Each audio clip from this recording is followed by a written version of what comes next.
So I haven't been teaching for 23 straight years. I've done a few other things. I came in the military about 46 years ago.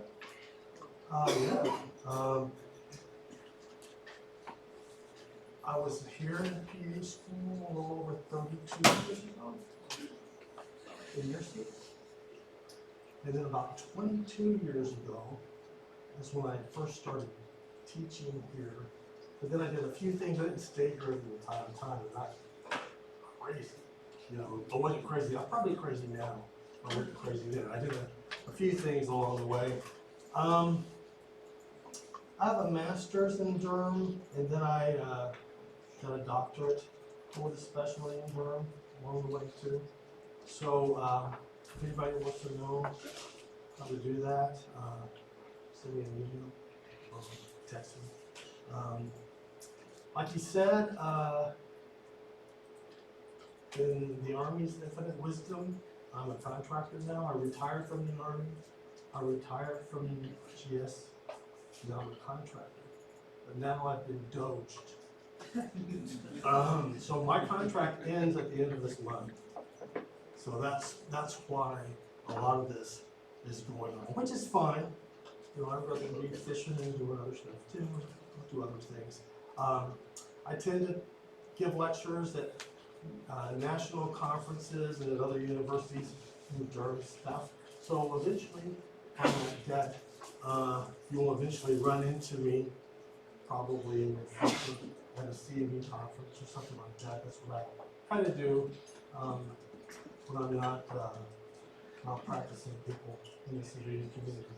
So, without further ado, I'm going to be teaching your first block. There's 3 blocks of dermatology. I've written the test for the first block. Already it's been reviewed, and I will give you a review before your first exam. So just get that out of the way. I don't know if Dr. Kazner told you or not. Tomorrow you were supposed to have Derm. Supposed to is the operative word. She wanted to teach you for a couple of hours and then show you some ultrasound tricks for a couple of hours after that. So that's what you'll be doing tomorrow with her. And then she said, oh, you can have my 2 hours on Wednesday. So you can teach 4 hours of dermatology on Wednesday. Here's newsflash. I'm not going to do that. So I'm supposed to teach like at 1. And I think she was supposed to teach at 2 if I've got it right in my head. What I'm going to do is teach at 10, and then you guys will have the afternoon off on Wednesday. If you don't tell anybody. I'm not going to tell anybody. Because I've already been dosed. So I'm not too concerned about that right now. I'm just kidding. So, anybody got any big giant questions of me? I can't help you on the emergency medicine test. Seems like everybody did pretty good.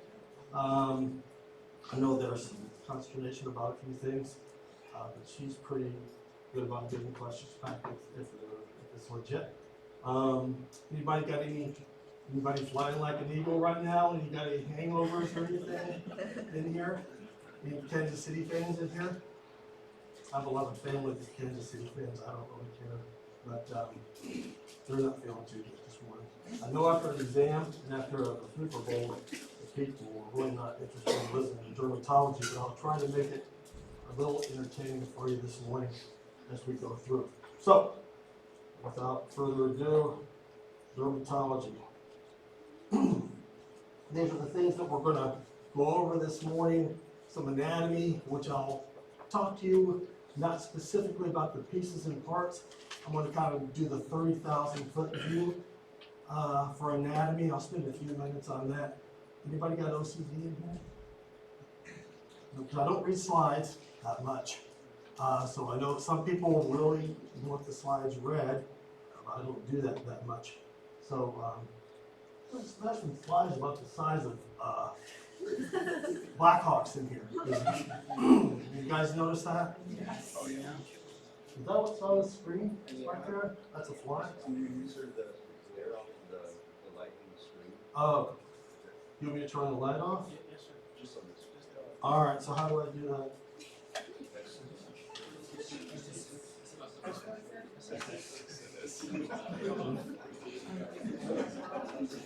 Is there a way to turn the light off? Is the light switch fine? I've never turned the light off. I've been here for 20 years. I've never turned the light off. These are the up and down screen things. Is that good? Wrong light? Turn them all off. Oh, behind you, sir. Behind you. Behind you? Damn, that's a light switch. That. Wrong light switch.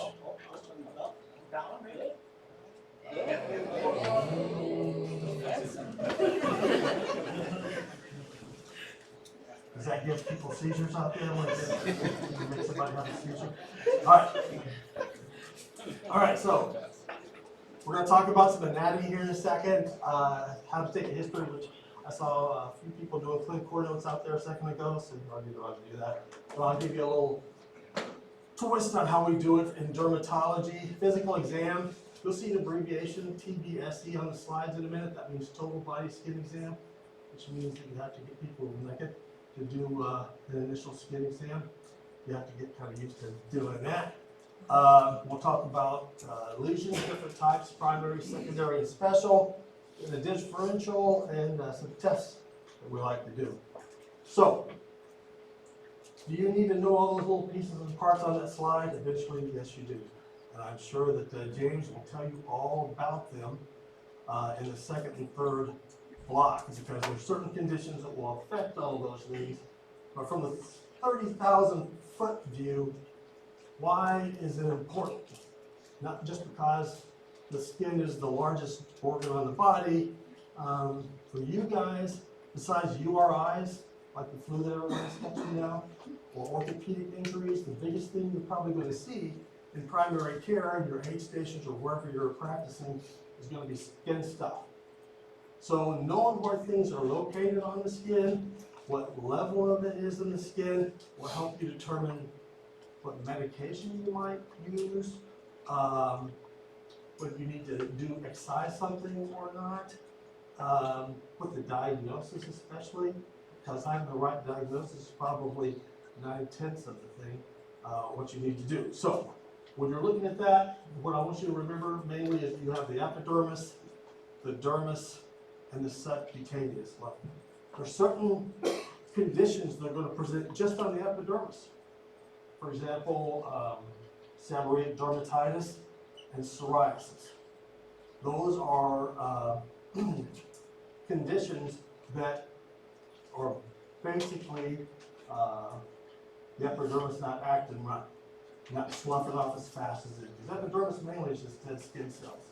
So when they pile up, you're either going to have seborrheic dermatitis or psoriasis. You need to know that for epidermis. Another thing that mainly happens in the epidermis is there's a thing called a lineal epidermis nevus. Most nevus cells, for example, are in the dermis. So if you were, some of you guys, you'll run into patients that want to get their moles cut off. So if you just shave it off on the epidermal level, you're not treating it appropriately. You need to go all the way down to the subcutaneous level so you can excise all of it out, except for the lineal epidermis nevus. That's the only ones on top. You guys are looking at me like, what the hell is he talking about? All right, so that's the reason to know about the epidermis. The dermis, if you start impacting the dermis on your skin, you're going to leave a scar. That's the biggest important part for malpractice when you're from the civilian wanting to make all that money someday. Sometimes you want to leave a scar, sometimes you don't, and everything. But if you impact the dermis, you're going to cause all different kinds of changes. There's certain types of skin conditions, that's where they present. Already kind of alluded to, like moles. Moles, for the most part, originate, and all the cells originate in the dermis, even though you might see it on the top of the skin. Where they originate is in the dermis. A lot of the things that you see in the dermis, that's where the majority of your blood vessels start poking up. So depending on what type of topical medication you might use, it would need to penetrate through the epidermis down to the dermis. If you're wanting to use an IM medication, you need to know whether it's going to go in the dermis or the subcutaneous layer. All that knowing that is important when you're treating skin conditions, because if you don't keep that in mind, you can do whatever you want, you're not gonna really impact what you're trying to treat. Anybody for extra points? I'll give you a couple extra points on your test. You know, skin condition that just happens in the subcutaneous layer, the fat layer. Well, lipoma is a benign lesion that's usually in the subcutaneous layer, but a condition that you could treat maybe with an oral medication or an iron medication that happens in the subcutaneous layer. Herpes, no. No. Psoriasis is all epidermal. No, not fungal. It's swag. Anybody heard of angioedema? That's a tumor emergency. That's up. You heard of urticaria? Yeah. Those all are at the dermal, epidermal, or subcutaneous layer. You need to either give them some type of steroid, usually PO or IM, to treat it. That all happens at the fat layer, subcutaneous layer. It permeates up to the top. You'll see things, separate lesions that look like hives, which we'll talk about here in a minute. I'll show you a few pictures. You need to be able to recognize those type of things. So that's why anatomy is important. Just in a nutshell, is if you know where something's presenting and you see it, and you know that condition, what layer of tissue it is, you'll know how to treat it. And eventually, as you get through this course, you'll be able to figure that out. So, epidermis is on all those different layers. What you want to find, the most important is the top layer, the dead cells that kind of slough off. That's where you have the seborrhea dermatitis or the psoriasis. That bottom layer, the basal layer, that's where the pigment layer is. We have your melanocytes. That's also where basal cell carcinomas start popping up. So what do you think? Put your thinking cap on here for a second. Basal cell carcinomas usually will pop up from probably chronic sun exposure if it's not a little bit hereditary. They're going to pop up from that layer and everything. What permeates down to that layer to make them happen? Sun exposure, chronic sun exposure. So what also happens with chronic sun exposure, besides cancer, you get tan, you get pigment and everything. So that's the important, knowing that that's where that layer is the bottom of the epidermis. And then you have those other layers in between that have basically keep moisture in or keep moisture out. All right, that's just another cartoon that will show similar things. All right, so dermatology is pretty much a profession where we evaluate something by looking at it, and you kind of try to figure out what it is. One of the things we use to look at it is called a dermatoscope. You can tell 90% of the time when you get educated in dermatology what something is just by looking at it, but to be like 98 to 99% of the time determining what it is, you'll need some magnification. It's something called a dermatoscope. You can get these on your own. Your clinic might buy them for you. You could buy it, or you can get these things that will actually attach to the otoscope or ophthalmoscope panel so you can look at them too. But this has magnifying glass in it, and you can actually determine a lesion by going up and down like this, a pigmented lesion, a whole lot better by using one of these. You can pass it around present if you want. You guys aren't listening to me anyway right now. All right. So we basically determine what things are by looking at it, and then we have a few other things that we use to help determine how to figure out what it is. We do a methodical approach. So how fast do you think it takes to do a skin exam? Somebody comes in and they have a bump and say, I got this bump and I don't like it. Well, it takes like that quick for you to do a skin exam. I'm not talking about that kind of skin exam. When you're in your phase 2 dermatology rotation, the way it should work is if you're seeing someone for the first time, they'll probably come in for a rash or a bump. That's the reason they're there. But you need to do a total body skin exam. So you should be able to go from the top of their head to the tip of their toes and everywhere in between in just a few minutes. And be able to rattle off everything that you see, because I can tell you from a practitioner standpoint that what they come in and show you, especially if it's a soldier, it probably didn't start there unless it's cancer. You know, if it's something on their hand, like a fungus, they probably got it from scratching somewhere they don't want to show you. Okay, either they're embarrassed of where it was, or it's a whole lot worse than where it was, and they think of in their soldier mind that you can give them something and they're going to put it somewhere else, they don't have to show it to you. So you need to look at their toes, you need to look at their feet, you need to look at their knotty parts and everything to see if there's something else that's going on. Just do it once, and everybody will need to get a total body skin exam. And you'll do that very methodically. When you talk about the history, you're talking about all these things that are going on. You see that word up there that says phenotype? That is basically what we call a Fitzpatrick skin type. You'll basically put in your note basically what color their skin is and how easily they would be to burn. Tidbit that you guys probably won't learn unless you really study on the slides about is the phototype is determined by the skin that is not exposed, but the skin that's on your butt. Your skin on your butt normally doesn't see the sunshine unless you're a nudist or something like that. So they basically determine the skin on your butt. And if you're like a darker pigmented person, you might be a level 3, but that's basically what's color your skin is on your butt. So you go skin type, the distribution where it's located, primary, secondary, or special lesion. You'll write all that down. You'll come up with the differential, and you will do some tests. So I'm not going to read to you how to obtain a history. Some of these things are more important than others for dermatology purposes. They'll all, when you get through on your conditions on your second and third block, you'll see why those things are important. History about derm. What I want you to get off this slide is that when all these things that you use here, the one common thing that you're going to have a problem with the patients is fragrances. If someone has sensitive skin or they have a reaction to something, it's probably due to something they put in these things.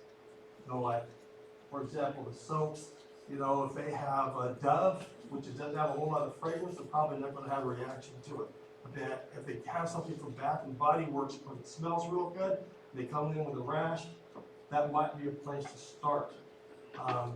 If they're using the cheapest detergent they got from the PX, the commissary, that might be having, and they load up a bunch of extra fragrances or really hard chemicals in there. They say because it cleans better. If someone has sensitive skin, they're going to have a reaction to it. How many of you guys use dryer sheets in your dryer for fabric softening? That can cause people to get irritated too. A lot of people bring in their kids and they'll have these new exacerbations of rashes, and it's all coming from the dryer sheets because they're not used to it. So you just have them use liquid fabric softener. Have them use Dove soap. Try to change their shampoos. You'll have to tease all that out because they're not just going to tell you that. But that's all important when someone shows up with a rash is basically to find out if they've changed any of these things and then try to figure out what they need to change to make the rash go away. So the Fitzpatrick skin types, what I alluded to. In one of the slides that's coming up, I'll go into more detail with that, but basically that's just say, when you're Fitzpatrick skin type 1, 2, 3, 4, 5, or 6, it's just basically how quickly that you tan. Determine the distribution. Is it localized? Is it generalized? Is it just one single solitary spot? Do the total body skin exam.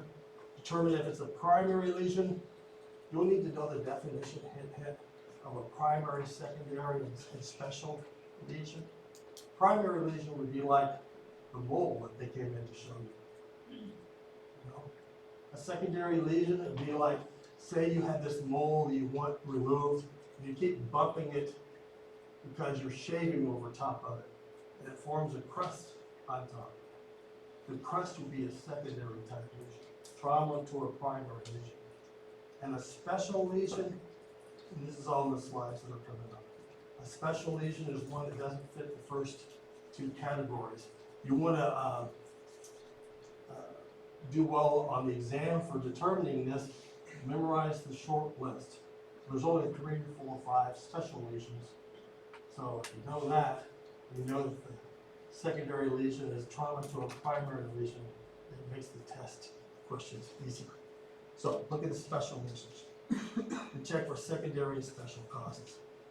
Number one thing that phase 2 preceptors bitch about is that phase 1 students that show up don't know how to do this. You don't know how to talk to them. Because that's what you're worried about after you pass all your tests here. Your phase 2 preceptor, you're going to have to go in and see this patient, and then you're going to have to walk out and tell them what you see. And they say, you guys don't teach them how to do that because they don't know how to tell us what they see. They say, yeah, there's this bump on their arm and it's kind of red and it's itchy, and they don't want to hear that.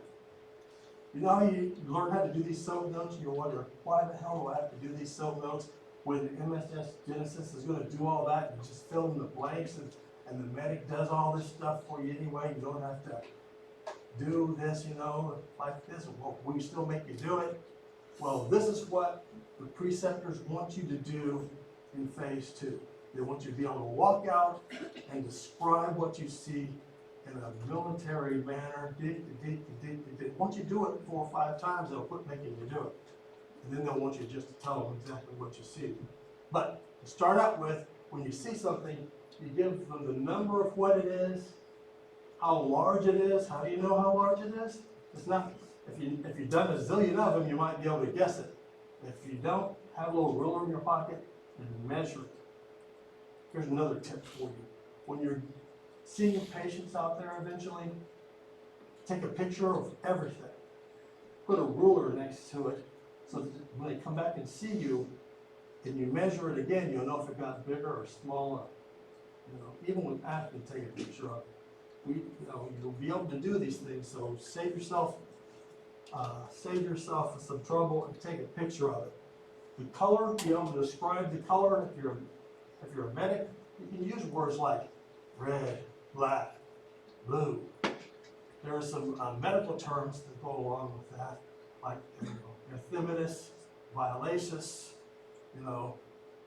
those kind of things. That's what your dermatologist is going to want you to say. Whether it's a primary, secondary, or special lesion, the distribution is where it is. Is it localized? Is it generalized? Is it on just one appendage? Is it on multiple appendages? How the configuration and what it feels like. That's just an example of, get a ruler.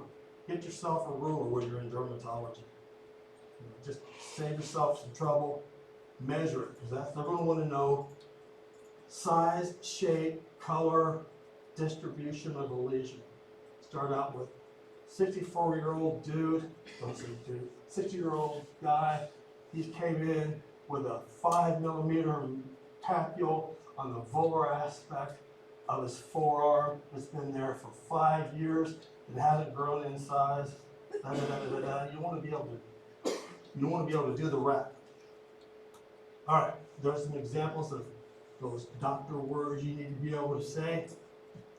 Erythematous, necrotic, cyanotic, hyperpigmented, violaceous, hypopigmented. There's not special ones from green or yellow. But if something's green, what would you think it might be for bonus points? Pseudomonas. Pseudomonas is normally green. All right, yellow, probably fungal. If you're just going to guess everything, it's probably that. All right. Inspect everywhere, at least for the initial presentation. Do I do that? I'm a hypocrite. No, I don't. But when you're in the civilian community and you're wanting to code a patient, you guys know what coding someone is? Coding? Not in an emergency medicine sense. when you code someone, this has to do with billing. So if you see someone and you go through all these different systems, for example, you can code someone up, which means you make more money. In the civilian community, that's important. So initially, everybody's going to get a total body skin exam because you can code that up. In the military community, you're all about moving the meat, getting them in, getting them out. You're not getting paid. They're not getting paid. You're just wanting them to do it. But in the civilian community, it's all about the coding. So inspect everything. Total body skin exam. Include all the different pieces and parts there on the slide. Be able to describe where it is. Some common patterns. So, disseminated, localized versus solitary, unilaterally versus bilaterally, symmetric versus asymmetric. All those are important. So, what's something that could be, let me pick one out, on the flexural surface, like anacubical fossa. What's the condition that, if someone come in and had a rash right here? Eczema is a garbage pail term. Give me something more specific. Good. Atopic dermatitis, especially on an adolescent or an adult. It's where it normally presents. On a kid or a baby, normally presents here. Maybe here too. Could be eczema, atopic dermatitis. How about an extensor surface? Let's do it. Extensor surface, like an elbow, knee, psoriasis. But there's some other places too. So if someone comes in with that, that's what you need to be thinking about in dermatology. What certain things, what certain pathologies, what certain conditions present what level of the tissue and the location on the body. Because as soon as you say to your phase 2 preceptor where you see it or where you felt it, they're going to start differential diagnosing it in their head before they walk in. Because after you do all that, then they're going to walk in. And then they're going to ask the questions that you didn't ask, or the people didn't tell you exactly that they got that rash from their scrotum. But they're going to tell the doctor that, and it's going to make you look like you didn't look and everything. So that's why it's important, at least for student purposes anyway. All right. Now some lesions, what are you looking at? You see that? That's like a single solitary lesion. If that's all they came in for, what do you think that might be? Just give me a differential. Single solitary lesion, how would you describe that? We don't have a ruler, so we don't know what size it is. Hyperpigmented, because it's brown. Irregular borders, that's good. Does it look smooth? Does it look rough? Well, part of it looks a little rough. Maybe it has, different colors to it. You don't know where the location of it is, but if that's all it is, that's probably something that's called a seborrheic keratosis. Probably something like that. You look at this. How would you describe that? Yeah, on the apex of the guy's brain housing group. What do you think that is? You see, what do you see? You see multiple hyperpigment, but there's some erythema in there too. Patches or plaques, I haven't told you how to differentiate that yet, which we will here in a second. But it's over the entire scalp. So they might have started out as something called actinic keratosis, which we'll talk about in a different lecture. They might have progressed to squamous cell carcinoma. If you see this and you wanted to treat it, commonly that would be treated with something called liquid nitrogen if they're very small, very few. But if it's widely covered like that, you would use a topical medication called 5-FU that would basically react to damaged skin, either like a wart or a skin cancer or an actinic keratosis that would treat that. But that comes from chronic sun exposure. All right, let's go to a couple of others. So you see this. multiple lesions on the forearm. So how would you describe that? If you were to present that. Sir, I got a 32-year-old white male with papules, erythematous papules on the volar aspect of bilateral forearms that are very paritic. They've been there for 2 weeks. He scratches them all the time, and the tissue around his wrist has become thickened, which is the fancy word for that is lichenified. Lichenified plaques. And then you would know exactly what you were telling. So what do you think that might be? Could it be atopic dermatitis that went crazy? Yeah, could be. And it's coalesced into, the plaques have coalesced into a plaque. You see how that wrist is? That's just from scratching. So, would you use a topical cream to treat that? A steroid, which we're going to talk, the next lecture this morning is going to be on steroids. Would you just use a steroid to treat that? How much steroid would that take? It'd take a whole bunch.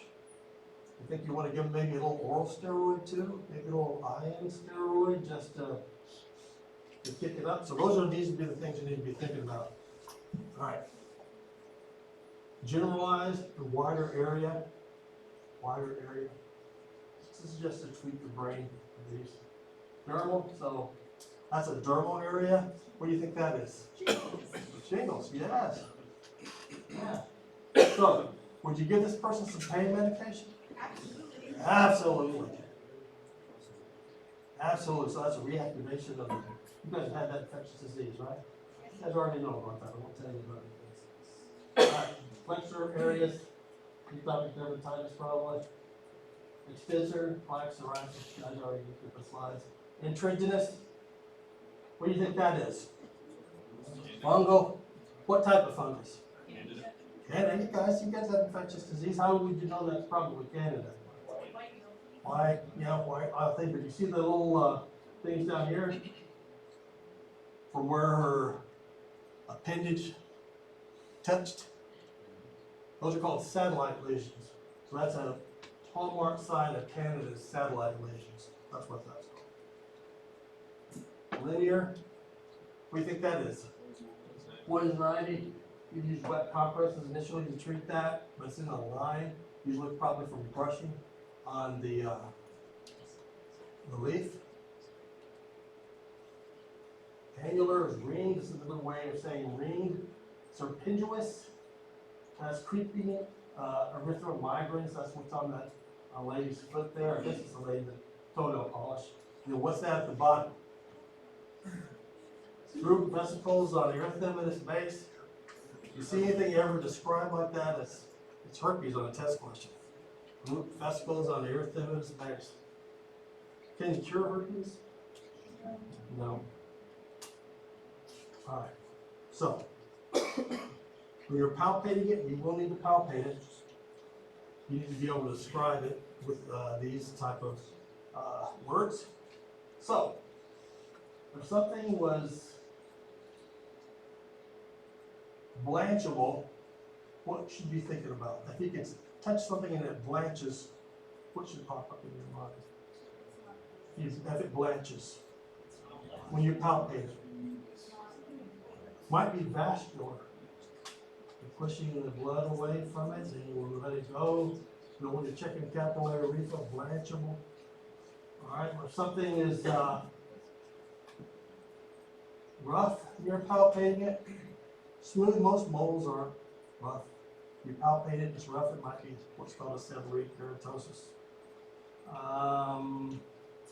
Dermal versus subcutaneous, well, I belabor that one a little bit too much. Temperature, if something's warm to the touch, what do you think? If it's warm, hot to the touch, it might be cellulitis, might be infected. Could have some type of inflammation going on there. If it's thrill or pulsatile, of course that's vascular too. So that's what I just went through a few seconds ago. Be able to describe stuff like that. Be able to describe. Primary lesion is the initial presentation. of a lesion. Secondary lesion is trauma to a primary lesion. These are examples of primary lesions, how you describe them. Macules, papules, plaques, patch, nodules, pustules, vesicles, bulla, and wheal. A vesicle is a small bulla. Normally all of these have sizes associated with them. That's how you determine. Some of these are elevated, some of these are flat, some of these are less than half a centimeter, some of them are greater than half a centimeter. Besides looking at a picture, if it doesn't have a ruler next to it on the test question, if it has it in the skin, what size it is, it's going to tell you what that is. It's going to tell you your answer. That's why it's important to be able to not just tell your phase 2 preceptor or for test questions. That's how you motivate students. Give them time off and tell them what's on the test. All right, macule.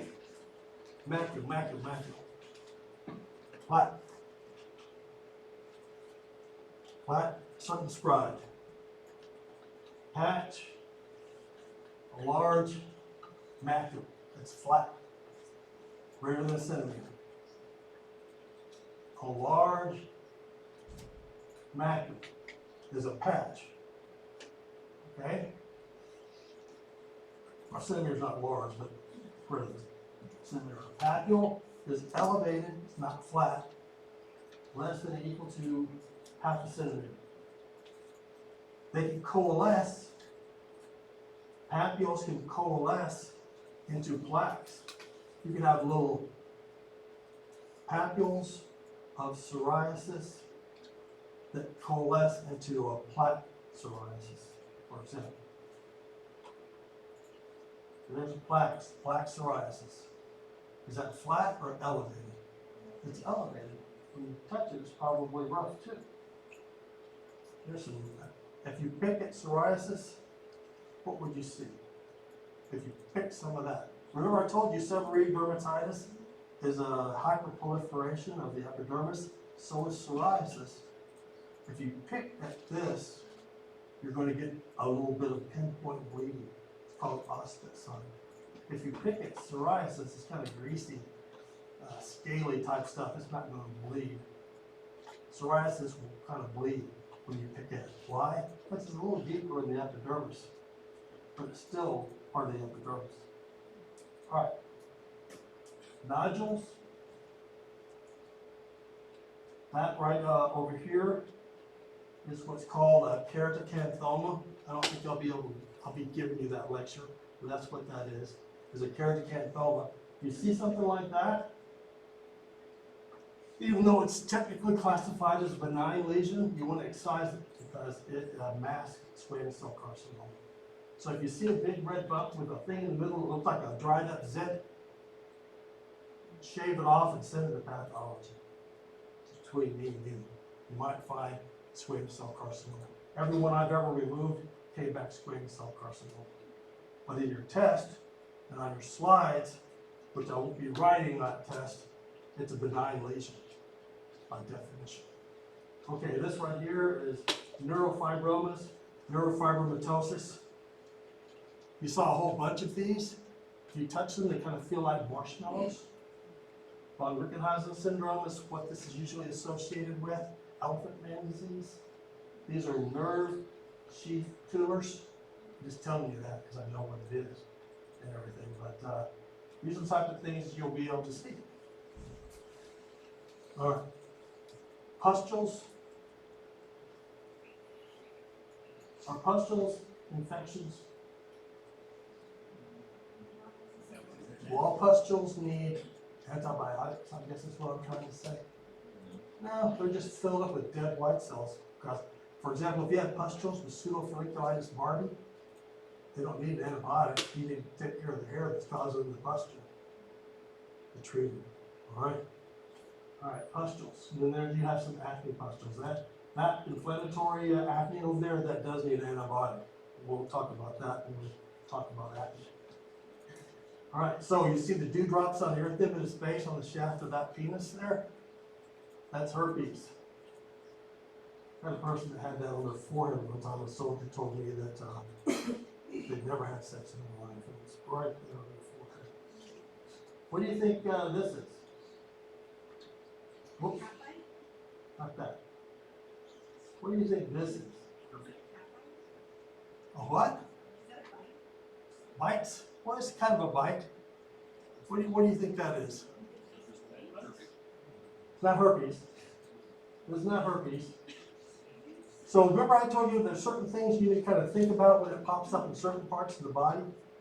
If you see a rash on someone's wrist and it's kind of like pustular like that, it may or may not have pustules, but linear, one of the common places that pops up there is scabies. That's scabies. So it is a bite. And I don't know if I do that lecture or not. I think you do that lecture on scabies and everything. But there's a way when you see that, you want to scrape it, put it on a microscope slide, put some immersion oil in it, and you either see a scabies mite, the eggs, or some scabies poop. And that's how you would diagnose it 100%. But when you see that, that's what that is, scabies. All right, so then you have bulla. Bulla are large vesicles. That's what they are. They're just vesicles that are greater than half a centimeter. Vesicles are smaller than bulla, okay? If you see something like that, for no other reason, and you don't know what the hell it is, and they didn't come into contact with something, or get bit by something, you'll want to biopsy that. Because depending on, that might be the initial presentation of what's called scalded skin syndrome, that might progress into toxic epidermal necrosis or something. But if you see a blistering type thing and you don't know why, maybe it'll biopsy, especially if they come in sick. All right, wheals. So this is happening even though you see it on the skin, on the outside. This is happening in the subcutaneous layer of the skin. So this is urticaria, maybe progressing to angioedema. So would rubbing a topical steroid on this treat it? Probably no. So they're going to need an antihistamine. They won't need epinephrine yet because they haven't progressed to anaphylaxis, but they do need what? They need like Benadryl or Atarax, and a shot of Benadryl, maybe some IM steroids and everything. Probably need some PO steroids to take with them to do this. You see that says Navy dermatographism type stuff. Urticaria can present for all different kinds of reasons, but one of the ways you can diagnose it in a primary care setting is someone comes in with these hives or has a history of hives, but they show up and say, but I don't got any right now. What's happening is they're having a systemic allergic reaction to something, their body's pissed off about something, so it's causing these hives to pop up. But if they don't have any right there, right then, you can get like a tongue depressor, rub on the volar aspect of their forearm, like with a little pressure, and those hives will pop up. That's enough to stimulate. What are you trying to stimulate? What's happening underneath the tissue is causing this? A release of what? Histamines from what? From the mast cells. They're usually associated really closely to blood vessels, which are in your dermis, not your subcutaneous layer. So you need to manipulate that area, and that'll cause a release of that histamine from those mast cells, and those will pop up. So you can do that with ice cubes. You can do it with a lot of weird things. You can elicit this. We're almost done with this. I'll give you a break right after this. All right, secondary lesions are usually trauma.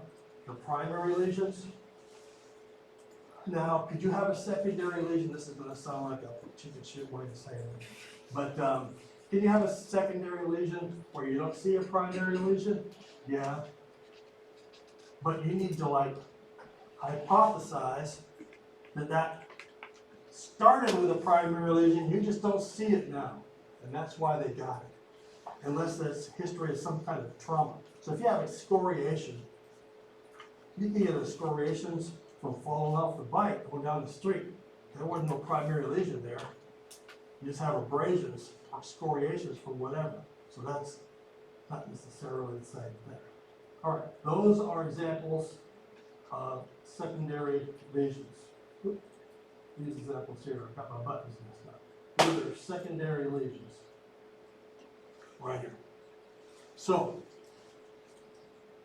what's the difference between an erosion and an ulcer? What would you guess? They both have to do with the tissue. It's depth. It's depth. So erosion is just on the epidermal layer. Ulcer goes down to the dermal layer. So you have to treat those differently. So if you had a stasis ulcer from, poor circulation, or if you had an ulcer from diabetic neuropathy from the foot, you would treat those different than an erosion. All right. Lichenified areas there. These are scales, so it's probably start out with a rash and scratch, and now we've got these scales going on.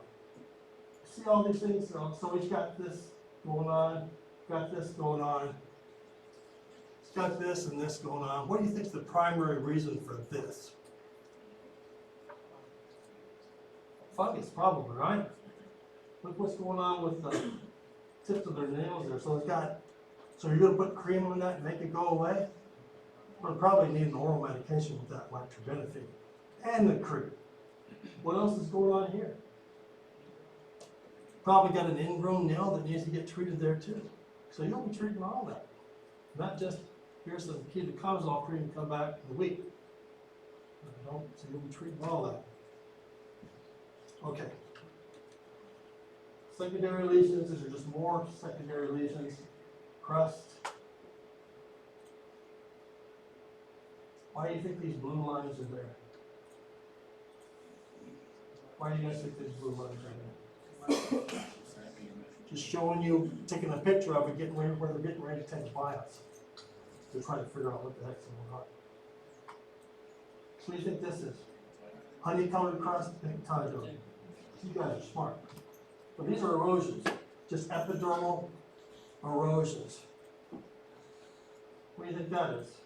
Erosions from what? Herpes, simplex, 1 or 2? Probably 1. How would you know? What's the gold standard for figuring it out? Is it a zinc smear or is it a PCR? PCR. You would have missed that test.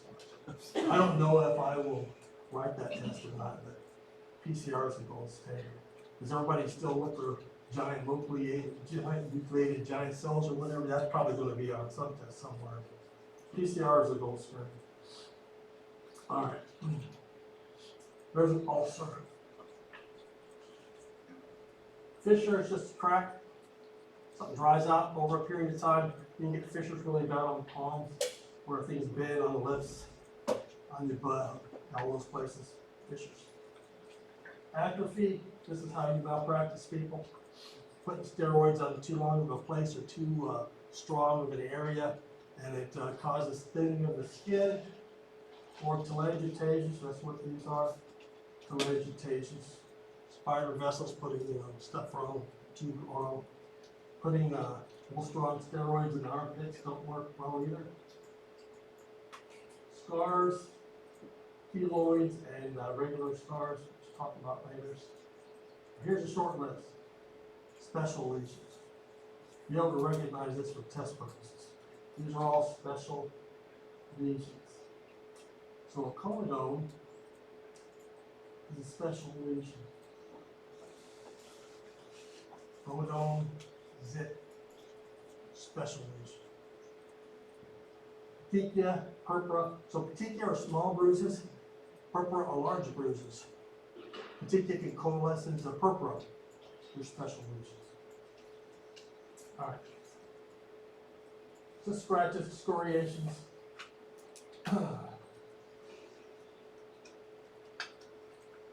So this person on the nape of their neck got that. That doesn't necessarily have to be a condition going on back there. They could just be pulling their hair or scratching it because it itches because of the way they wear their hair. It makes it itch. You get the scratches. overdose, these are all special lesions. Amelia. So amelia is just a small cyst. How do you think you can get rid of these with cream? No. Antibiotics? No. If they're small children, leave them alone. They'll probably go away. You don't want to be picking at babies with needles and stuff. Well, I have a lot of times young babies will come, Mark, as their makeup won't cover this. You don't want to get rid of them. 18 gauge needle, you can pluck them right out. Or you can talk them out of it and just have them leave it alone. But they're just small cysts. You have the larger cyst. Yeah, that's advertisement for not wearing tidy whities. Little small cyst on the scrotum. How do you treat them? Some of the general surgery. Rheumatologists don't like dealing with that. Or a whole lot of animal warts. Send that to general surgery too. Burrows, these are examples of scabies burrows. They creeping erythemus migrans is a type of burrow. It's a special lesion. It's caused by a mite. Vaginification is just thickening of the skin from scratching on it too much. Telangiectasias are those spider vessels. Anybody know what this might be? Picture of this, what this might be. Pearly pink papule with telangiectasias. You see that description in that picture? It's a basal cell carcinoma. That's what that is. Only thing we don't know about that is the size. It's probably less than a centimeter. Just by guessing. Petechia, small bruises. This condition here, this is called stasis dermatitis. After a while, that can coalesce into maybe forming a purpura and maybe an ulcer eventually if you don't treat it. Alright, almost done. Almost right on time. I talked a little longer than I normally would. So differential, formulate the differential, basically all the things we talked about. Certain diseases usually present in different locations, and all these different tests are what we use to confirm what we hypothesize. So, it's usually an issue. So if you really don't know what the hell it is, take a biopsy of it, shave, punch, or excision. I won't give you that lecture. That's on your last test. But if you're really not sure, take a piece of it, put it in some formalin, and send it to the pathologist, and they'll tell you what it is. It doesn't have to be a lesion, it can be a rash too. Anything you've tried, they've come back, you've seen them, use the baseball rule, you know, tried it once, give them something, try it twice, give them something else. You're on the third time, don't know what it is, take a piece of it and send it off. If you see a rash, before you throw steroids at it, do a KOH and look under the microscope, see if it has any fungal elements, because if you treat a fungus with a steroid, you'll make it go crazy. So always confirm before you treat. These are all different tests that we use in the practice of dermatology. Dermoscopy is the little thing that I passed around, but I need back right away. It's like $500. So that's what we use for that. That's the approach to the treatment, and then that's it. So I will see you guys in about 10 minutes or so.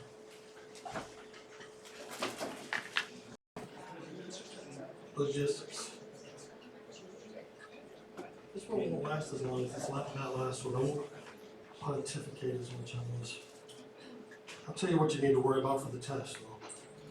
That's what you really want to know. Okay. Where'd my dermatoscope go, by the way? Anybody got it? All right. Need to make its way back up here. It's going to limit how many test questions I can do. All right. So we're going to go over quickly some topical therapies. Not everything is steroids in this lecture. A little bit of it's just topical therapy. I'll tell you what to really key in on. And then the important things about topical steroids. The take home with topical steroids is knowing, first off, if you have a condition that needs a steroid. If you don't know what the hell you're wiping a steroid on, don't do it. Okay, at least let somebody else do it. So you don't get in trouble for it. If you don't have a way of, if you don't have a microscope, if you don't have a way of seeing if something is not a fungus, then I would err on the side of trying a fungal medication first. And if it doesn't get any better, then I used to hedge my bet and give them a tube of both and tell them to mix it up. And if it halfway worked, I would try to figure out what the hell it was, you know. Maybe they wouldn't come back and they wouldn't see me again. Am I a hypocrite? Sometimes do I just give steroids without testing it? Yes. But I've been doing this since before you guys were born. Okay, so eventually, you guys might get around to that, but initially, test it before you put a steroid on it. So know what a good diagnosis is, know what strength to use. You're gonna see some scary slides here in a minute that has very small words, very long, small words on multiple slides with all different kinds of steroids listed on it. You're gonna go, damn, do I have to memorize all of those? No. No. In the big practice world, that'll pop on a list and you would just choose one. So you need to be able to recognize them when you're on MHS Genesis, when you're doing this. What you need to know pretty much for the exam is you need to know some examples of, and I'll tell you what the high dose steroid is, what a medium dose topical steroid is, and what a low dose topical steroid is, like the kind you can buy over the counter, hydrocortisone. And you need to know what type of things you would use, what dose. You'll need to know what type of strength, because all of those different levels have different types of strengths associated with it, and different types of vehicles, how you would deliver the medication, whether it's a cream, gel, foam, whether you're going to do it oral, whether you're going to do it IV, whether you're going to use it IM. Do you need to know all that? Yes. When you're practicing, you'll need to know all that. That's why phase 2 is, you're going to practice a lot of this, and you're getting a good gestalt for it. I'll tell you what you got to go for the exam to pass the exam. But that, by no stretch of the imagination, are you going to be really good at prescribing steroids. So, the rule of thumb is start out low, not high, until you get kind of good at what you're throwing at people. You know, so if they haven't tried a steroid, have them get some over-the-counter, or get some over-the-counter hydrocortisone, see if it helps. If it doesn't help, then step it up. If something's really, really bad, a really bad rash, especially if it's like seasonal or they're having some breathing problems, like seasonal allergic rhinitis and all this other stuff, they might need some oral steroids to go with it. Maybe a little IM steroid to go with their topical medication. And we'll get into some of that pretty quick. Then we'll be done. The different applications of how you deliver it, and then some adverse reactions. I was telling someone right before we started up, they were wondering, is there things that can happen with steroids that is permanent? Yes. And you've probably heard about all that in pharmacology already, but I can tell you personally, for example, I had a long bout with AML leukemia. You guys, can you learn about that in hematology and oncology? I was in the hospital for years with that. That's how I retired from GS work. I was medically retired with AML leukemia over there in Banksy for a few years. They had me on steroids almost the entire time. My adrenal cortex shrunk down to about the size of a raisin. I got the moon faces, the buffalo hump. I got cataracts in both eyes. I had to have lenses placed in both eyes because of all the steroids that I took. I had blood sugars that were over 800 or 900 because of the steroids that I were on. They didn't know why I wasn't in DKA. So I got through all that, you know. So There are some permanent things that happen to me because of it. And it's like, give me that or die.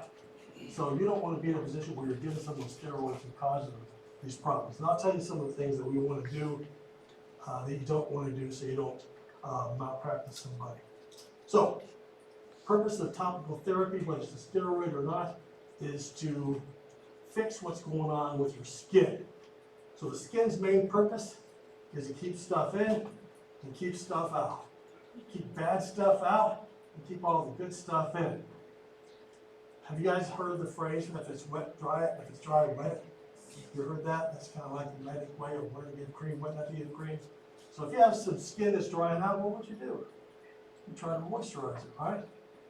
If it's not a big giant rash or anything bad, you tell them to put some lotion on it and just moisturize. It's hard to get old dudes to do that. Young people tend to use moisturizer a little bit more than old folks do. But you want to try to fix what's going on with the skin. So, if you have a really dry epidermis, believe it or not, you'll want to, besides the moisture, it can start having serious complications for it. So when you start getting skin that's weepy because it's too dry, what's happening in your skin? Why is your skin leaking fluid? Because your body's trying to fix itself. So if your body gets drier and drier and drier externally, it'll start trying to, through mitosis and meiosis, remember that stuff? It'll try to start drawing the fluids from your dermis and your subcutaneous layer to try to fix the dry skin. So you'll want to put medications on that to stop what's going on. And believe it or not, you'll want to start with a wet compress. That doesn't make a lot of sense, does it? When it's wet, you want to put wet compresses on it. Why? Because it'll let your skin know, quit taking that stuff out of the deep parts of my skin, because somebody's putting the wet stuff on the outside of it, and then eventually it will dry out. That's why you do it. For like poison ivy or other types of things, you'll start out with wet compresses. Well, it's on the slides.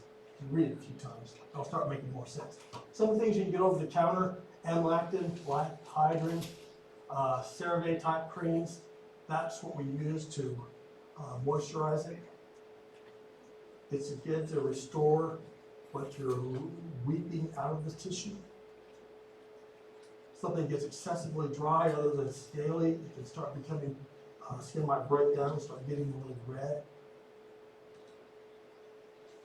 Xerosis cutis is just a fancy word of saying really, really dry skin.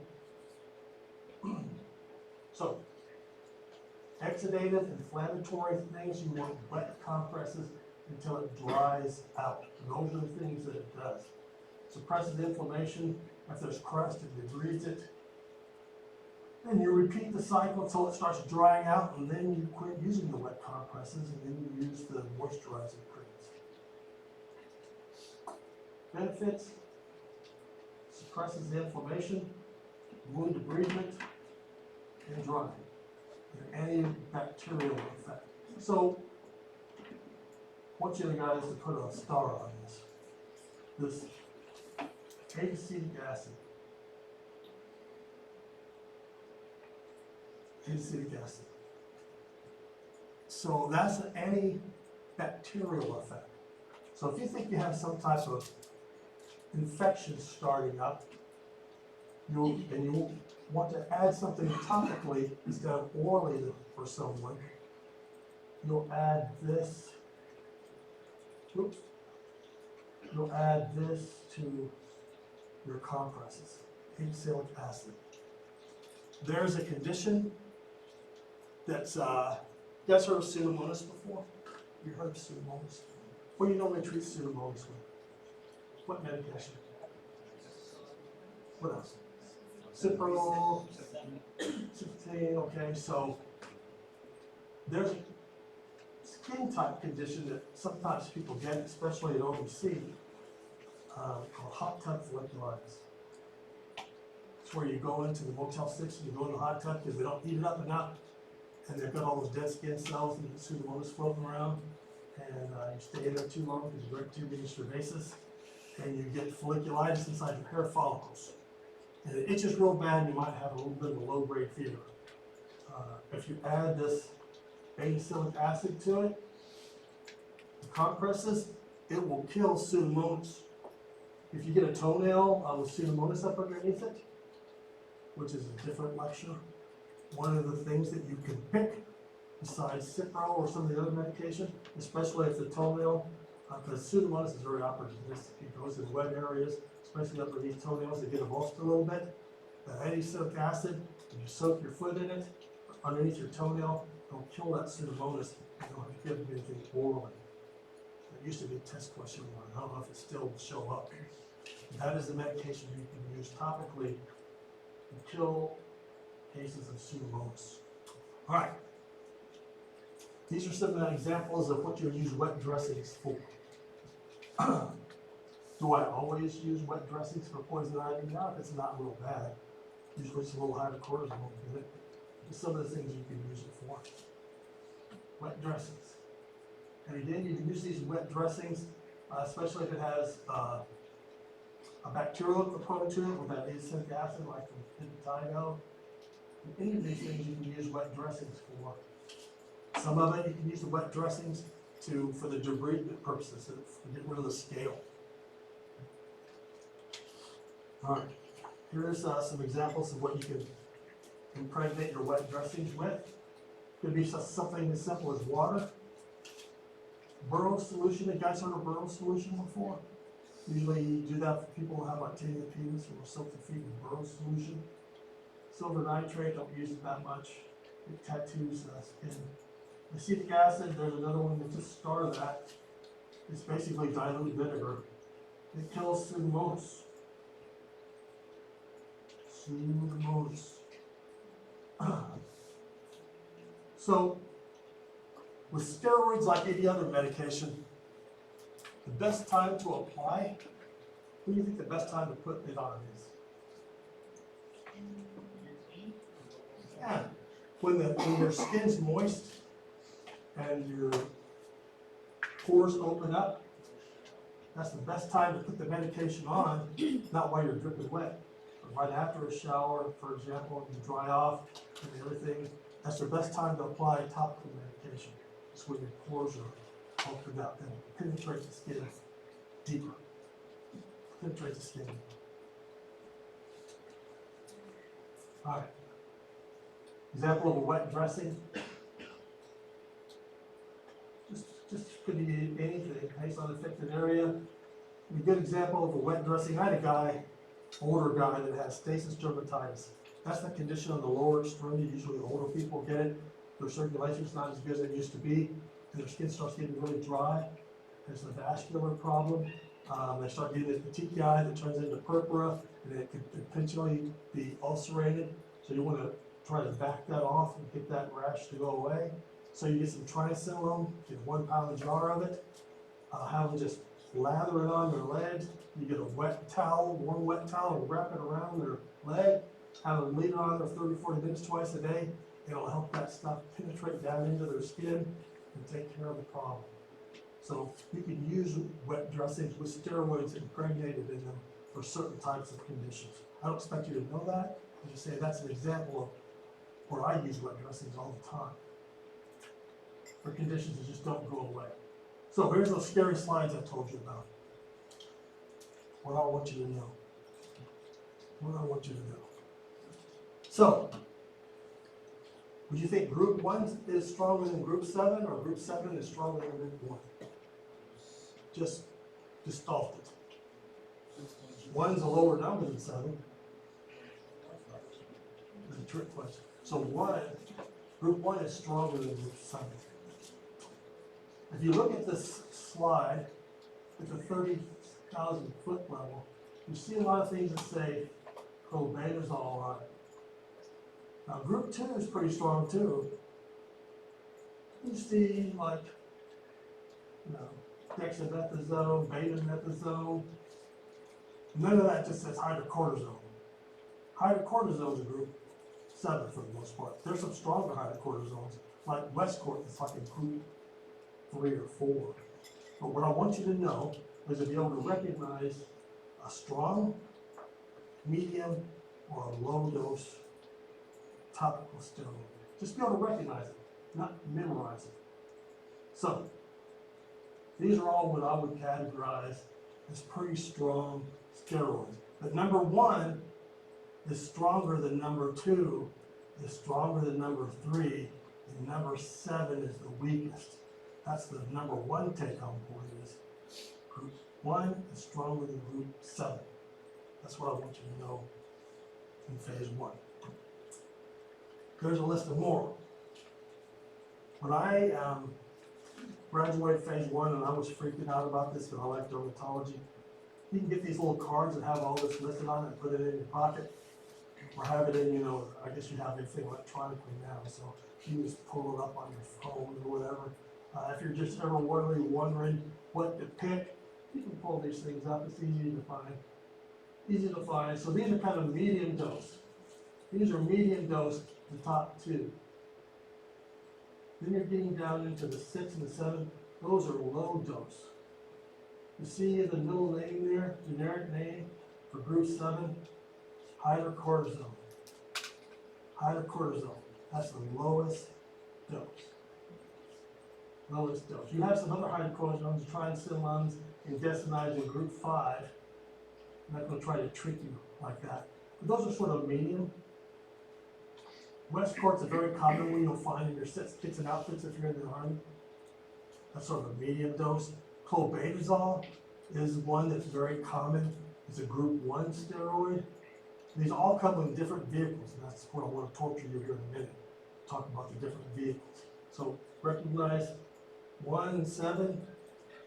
2 is closer to 1 and 7. So if the test question is 2 stronger than 7? Yes. Is 1 stronger than 7? Yes. Feel me on that, okay? Because that's going to be really important in about a week. Feel me on that. All right. These are some effects of topical steroids, what they can cause, and appropriate use. So the number 1 thing for appropriate use is having an accurate diagnosis.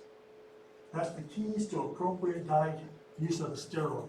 So if you are not sure, don't do it. You can go down the wrong way. Then the rest is just trying to figure out exactly how much to use in sufficient quantity. That's what we use for steroids for. Okay. So, potency. 1 through 7. Choose the right strength, right condition. Have them come back in a week or 2. So how long do you give a steroid, a topical steroid? Or a topical antifungal for that matter?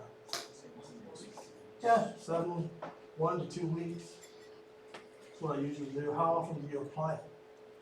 Twice a day. Why do we pick that? Because they tell us. Could it get better in 2 days? Yeah. You can come back too if you don't keep using it. All right, so same way with oral antibiotics. Why do we only give stuff for 10 days? Why do you give an oral antibiotic, like for example, amoxicillin, 1 pill TID for 10 days? Why do we give 30 pills? Why do we give that? Because people aren't compliant. It doesn't take 30, there's nothing magic about 30 pills. You're not going to take them all. Usually they don't only need 2-3 days with the medicine. We always tell them that because we want it to go away, in case they're not too compliant. So the same way with this. Concentration, don't confuse with potency, because you can have a smaller concentration depending on what medication you pick. It could be a hell of a lot stronger. So you can have a hydrocortisone, for example, that's 0.1% that's over the counter, and you can have a hydrocortisone that's a lot stronger than that, that's a medium potency, that Westport, that can be very careful. All right, so here are the vehicles. What do you need to know about those?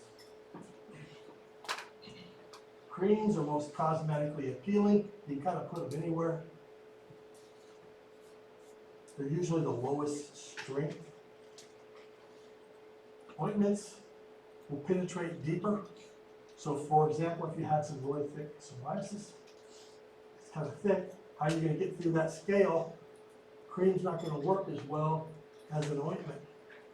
Gel is kind of good for the hair, especially if you have hair. Solutions, lotions are also good for the hair, and foams are really good for the scalp. And these are all listed in the slides. You know where to actually use them, what vehicles are best. Some of the vehicles actually make them stronger. If you start having a reaction and you think it's the steroid, it might be the vehicle that's in it, because they're mixed with different stuff. So everything that comes out of a tube or a can is not steroid. It's whatever it's mixed with. You might be having a reaction to what it's mixed with. It's not working. So, cream, highly versatile. You can use almost anywhere. So you don't normally use steroids where? You don't usually use steroids in your groin or underneath your breast or underneath in your axilla. But if you really, really had to, and the antifungal is just not working, and they tried it for 2 weeks, and you want to try a little steroid, cream's the one you want to go for. Because in all these areas, underneath the arms, underneath the breast and the groin, if you occlude a steroid, it will work 100 times stronger than what the potency is.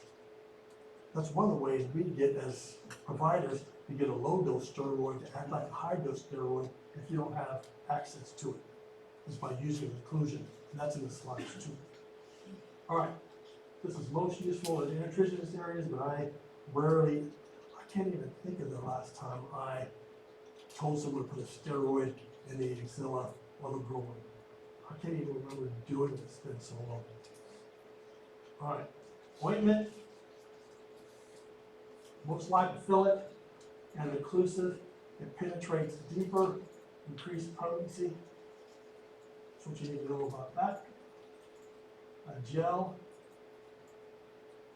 good for poison ivy, useful in the scalp. Lotions are least lipophilic, very drying of your skin, also useful in the scalp, might sting if you have any open areas of the scalp.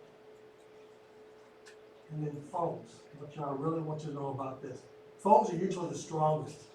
Foams are normally the strongest steroid. Very good for the hair. If you sprayed the foam in your hand, because it usually is alcohol-based, it'll start evaporating.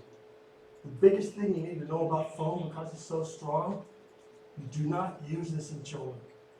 Like, put a black box around it. You don't want to mess up somebody's epiphysis or their adrenal column or any of it. You don't want to use steroids in kids under 12. Why? Because of the epiphysis. What about the epiphysis? All right. That natural occlusion, that's what I was telling you about, is you don't use steroids where you have natural occlusion, where the tissue occludes next to each other. So that's why you tell moms not to use higher cortisone in the diaper, because they're occluding it. Someone comes in, a baby comes in with diaper rash, what do you tell mom to use? Besides Desinide or something like that. Besides Desin. They don't have it. So they don't have any Desin. How do you, Vaseline. How do you prevent it? It's a moisture problem. So you put Vaseline on after you get rid of the rash with the Desin. Put Vaseline down there to keep the water away from the skin. You won't get the rash. Good job. All right, so this is a weird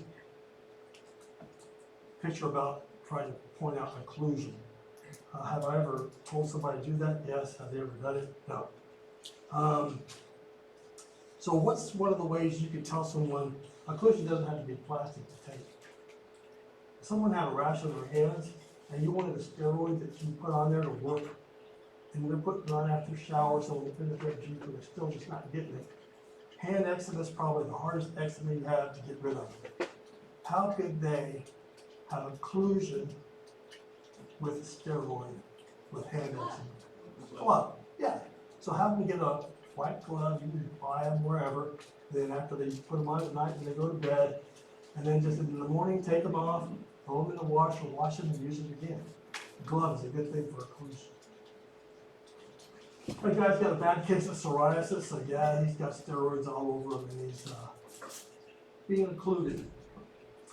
Hydration, we talked about this, it stresses the extracellular matrix and lets the steroids penetrate deeper. And different thicknesses of skin you need to be aware of. So it's obvious that don't put steroids on someone's eyelid, for example, because people will come in and they'll have a reaction to the cosmetics that they're using. They'll have a rash on their eyelid. So there's other medications you can use up there, like topical or Derm. It's not a steroid for the rash, but the skin on the eyelid is very, very thin, whereas the skin on someone's back is thicker than the eyelid. So you're going to have to penetrate deeper to get where you want to get. So just be aware of wherever you're telling them to apply the steroid. Think about what you're going to be able to use to penetrate that tissue. Pardon me. Adverse reactions. I'm going to show you some pictures of some adverse reactions. These are some very common adverse reactions to steroids.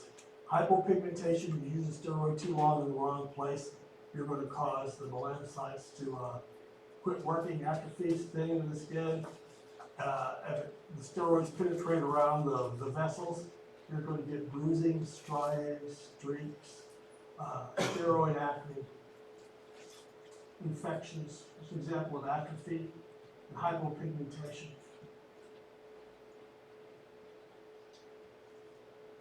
Just old people hands, my money. And that's not from steroids, it's just being from old as dirt. Telangiectasias. Those aren't the telangiectasias that are associated with basal cell carcinoma. That's just too much steroids on the face. Purpura, petechia, it's all from rubbing steroids. How would you know that? Just by looking at that, I would not know that that was steroids just by looking at that. We'll get that from history. What have you been doing there? Well, I've been putting this cream on there. That's how you would know. So don't do that. That's an example of striae. That didn't come from cream. That came from just too much steroids over time. Caused that violaceous or purple striae. You see that? That's not because of weight loss. Sometimes you'll see folks that have this because they lost a lot of weight, but it's not purple or violaceous. If you see violaceous striae, it's because of steroids. There's too much steroids breaking down the tissue. Steroid acne. This is rosacea. We'll talk about that in the acne lecture. But this is steroids that's causing this. It's just irritating the area where they already have rosacea. You can have a contact allergy to steroids, but 9 times out of 10, it's the vehicle that's associated with it.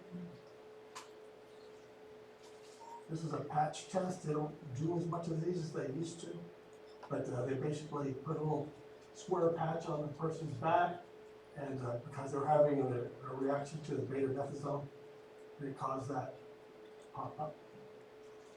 Systemic effects. Like I said, don't use foam on kids or strong steroids on kids, especially under 2, for any type of steroid. So they have medications like Protopic or Elidel for kids under 2. For atopic dermatitis, you don't really want to use that. Again, no foams in kids under 12, because these systemic problems like Cushing's syndrome, which you guys are highly aware of, all these other things like cataracts, like I had, glaucoma. Other ways of delivering steroids, interlesionally. You guys know what interlesion is? So if you have a scar, an uneven growing scar like a keloid or a scar, you can inject a steroid into it to try to soften it up, to remove it, or if you're going to use a laser on it to try to remove it, you inject a steroid. So interlesionally, you can, or a big acne bump that you want to get rid of real quick. Some people inject a steroid into it. IM, if you have a bad allergic reaction You do an IM. You need to know if you don't put a steroid, if you put a steroid too deep, it can cause the subcutaneous layer underneath your dermis to dissolve, and then you'll have a big dimpling in, it'll be permanent. So you have to know where you're kind of jamming your steroids at. That's an example of atrophy because they deposited the steroids a little deeper than what they needed to deposit it in. 5 most common mistakes. Probably put a star by this one. Number 1 most common mistake. Number 1, and for a reason. Too weak. Too weak for the condition or the area involved. Those are the 5 most common. Now here's where you're hating. There's the hating slides. The next few slides. We're going to talk about fingertip units and then we've done. Fingertip units and hand units. This is what you need to be able to do for your test. You need to do a little bit of math. When you buy or get a tube of steroids, try to figure out how much to use. The little hole the steroids squirt out of, that little hole's all the same size, regardless of what tube you buy. So you're going to dispense width-wise or radius-wise the same amount out of that little hole. And we dispense it if you're trying to figure out how much you need out of what's called a fingertip unit. Basically, you squeeze it out from the DIP joint area to the tip of your finger. That's a fingertip unit.